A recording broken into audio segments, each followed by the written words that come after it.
Para mim é uma alegria muito grande poder estar mais uma vez chegando até você para o programa Encontro com a Palavra. Esse programa é parte de um estudo de toda a Bíblia. Esta é a última parte do estudo do Evangelho de Lucas.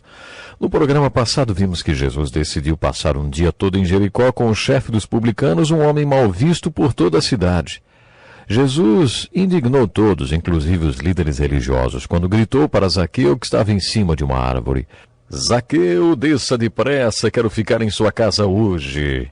Você já imaginou? A Bíblia conta que Jesus passou o dia todo em Jericó com Zaqueu, aquele pecador, publicano. Muitas vezes encontramos histórias na Bíblia que poderiam ser transformadas em ótimos roteiros de peças. A história de Zaqueu é mais uma delas. Eu montaria esta peça em 3 atos. O primeiro começaria com Jesus vendo Zaqueu no templo, arrependendo-se, e incluiria o dia que os dois passaram juntos em Jericó, a despeito da indignação de toda a cidade. Gostaria de ser um pintor para retratar esta cena em Jericó. Segundo o historiador judeu Josefus, Jesus era um homem alto. Nós lemos na Bíblia que Zaqueu era baixinho. Eu gostaria de ver o quadro da cena de Jesus bem alto, andando pelas ruas de Jericó, com o braço sobre o ombro daquele baixinho, observado pela cidade, todos com narizes tortos. Sobre o quadro poria uma plaquinha com as palavras do versículo 10 do capítulo 19 de Lucas. Pois o Filho do Homem veio buscar e salvar o que estava perdido. Esse seria o primeiro ato dessa peça. O segundo ato se desenrolaria na casa de Zaqueu. Não sabemos muita coisa além de que Jesus passou o dia todo na casa de Zaqueu. O conteúdo do segundo ato é selado e desconhecido para nós. Só 2 pessoas sabem o que aconteceu nessa cena. O terceiro ato inicia-se no final do dia. É muito provável que a casa de Zaqueu fosse uma mansão e que Jesus tenha deixado a casa no final da tarde. É nesse momento que Zaqueu diz: Olha, Senhor, estou dando a metade dos meus bens aos pobres e se de alguém extorquir alguma coisa, devolverei 4 vezes mais. Ao que Jesus responde: Hoje houve salvação nesta casa, porque este homem também é filho de Abraão. Lembre-se que Abraão é o pai da fé, e todos os que têm fé de Abraão, todos os que têm a fé de Abraão, são chamados filhos de Abraão. O ato mais importante desta peça é o segundo. O que você acha que Jesus conversou com Zaqueu durante aquele dia? Podemos fazer algumas conclusões baseando-nos no terceiro ato e em algumas especulações teológicas. Eles devem ter conversado sobre o que significa arrependimento. Arrependimento significa mudança de opinião, de vontade, de coração e de direção. Arrependimento significa tomar outro rumo. Você está lembrado que João Batista não batizava ninguém até que a pessoa mostrasse frutos de arrependimento? Quando alguns religiosos procuraram João Batista para serem batizados, ele disse: Raça de víboras, quem lhes deu a ideia de fugir da ira que se aproxima? Deem frutos que mostrem o arrependimento. Mas, afinal, quais são esses frutos de arrependimento?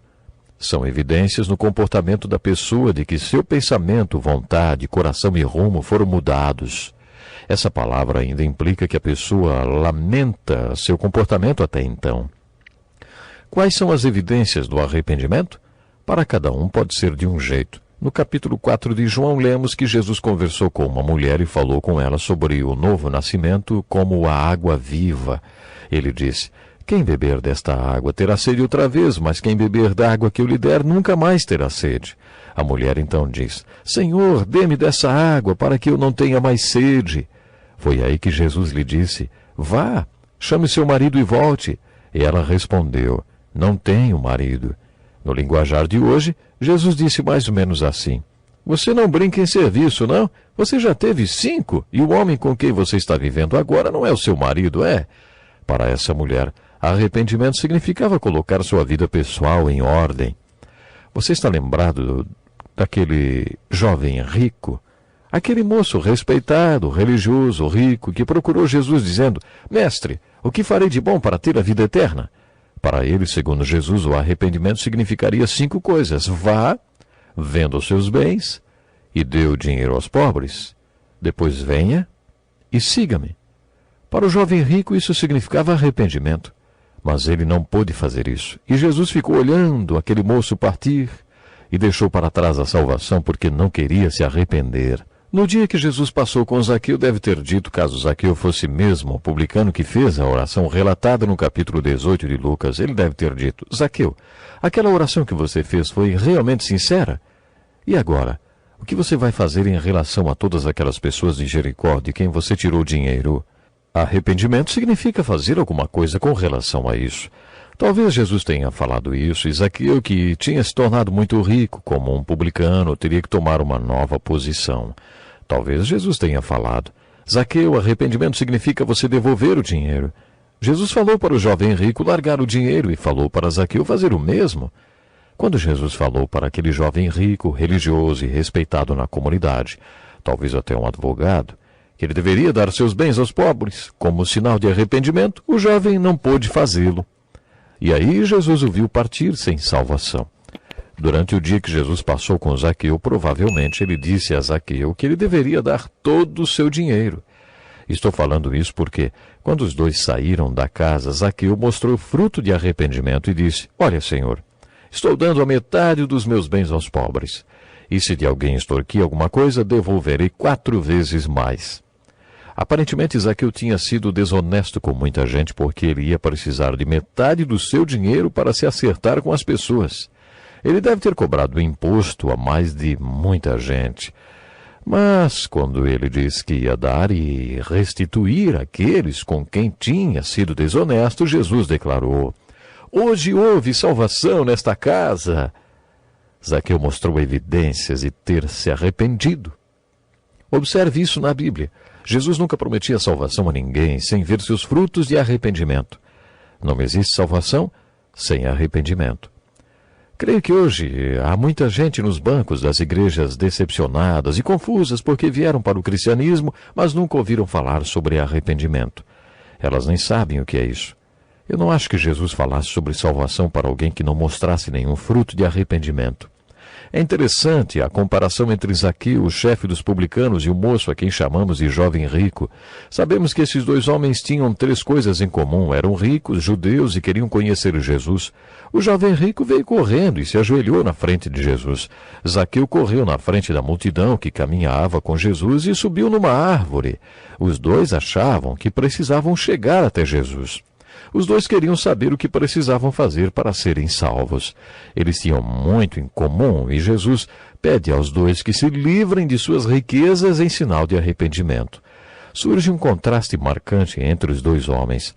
Zaqueu se arrependeu e o jovem rico não. É aí que a história desses dois homens se converge. Na parábola do fariseu e do publicano temos a mensagem da graça. Eu e você somos salvos pela graça e não pelas obras. Aprendemos isso no capítulo 18 de Lucas, quando Jesus falou daqueles que confiam na sua própria justiça e desprezam os outros. Cuidado, não interprete erroneamente as Escrituras.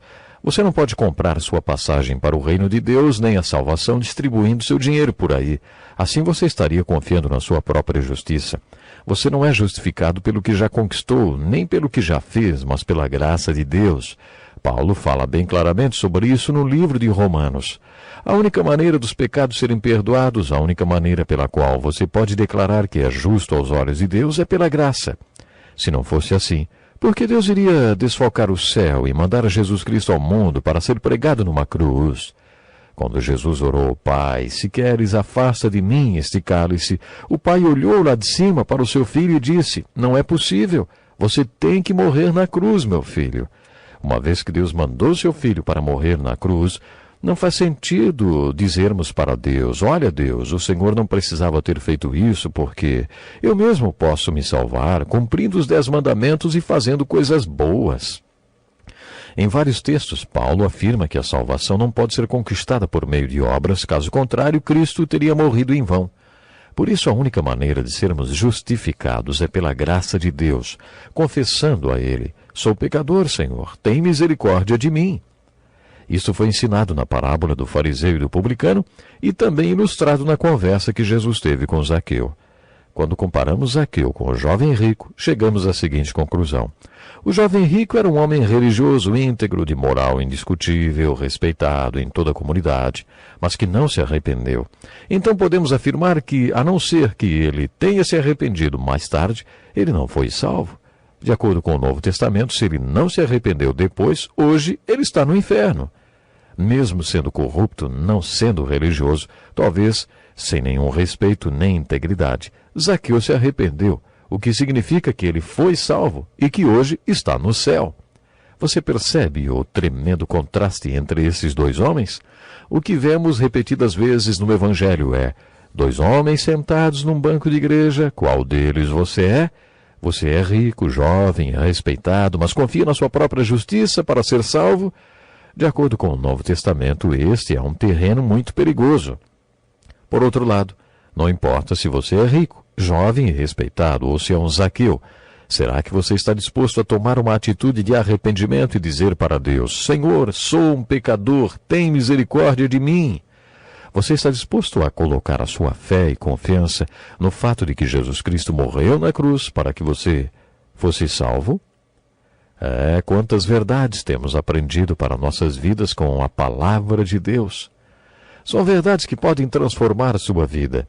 São verdades que podem fazer você mudar o rumo de sua vida, levando-o a viver feliz com Deus. Vivemos num mundo onde muita gente não é feliz, onde muita gente precisa tomar remédio e mais remédio para conseguir dormir em paz ou simplesmente para conseguir dormir. Vivemos num mundo onde muita gente corre de um lado para o outro para encontrar um pinguinho de felicidade. Vivemos num mundo repleto de estresse, mas compreendemos através desse estudo que quando abrimos o coração para o Senhor Jesus, quando nos arrependemos, quando tomamos uma atitude sincera de buscar a Deus, Ele está pronto sempre para perdoar os nossos pecados, para esquecer os nossos pecados. E é aí que podemos encontrar a verdadeira felicidade, a verdadeira paz. Até o próximo encontro.